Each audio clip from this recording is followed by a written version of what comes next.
Another guy that the Browns might look at is a free agent edge rusher, 28 years old, Morgan Fox, currently with the Chargers, or played last year with the Chargers, number 97, and he's a big guy in this video as well.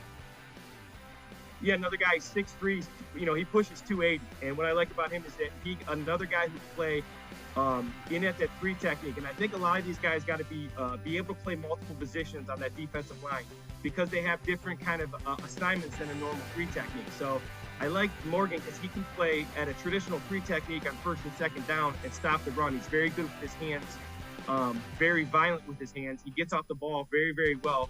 He plays with an attitude, but then he can move out to a wide 3 or even a wide 5 or wide 9 on the other side away from Garrett. So he can play across the defensive line, gives you great flexibility.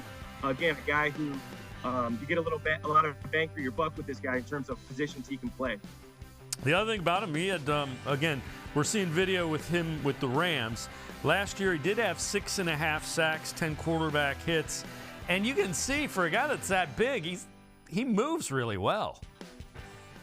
Yeah, and all these guys that I like are guys that have produced. They produce sacks, they produce quarterback hits. And a lot of times for me, it's not the sacks, because sacks are hard to get in the NFL. Those quarterbacks get rid of the ball in under 2.8 was always my gold rule for my quarterback, to get rid of the ball in 2.8. So these quarterbacks do a great job of checking it down.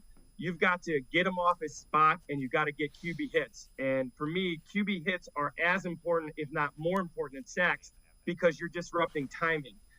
All these guys do a really good job at it. They're also all very tall, so they do a good job in the quick game of getting their hands up. They do a good job of anchoring in there when they get moved down inside because of their size. So not only the edge rushers, but they can anchor in there if they get moved down inside.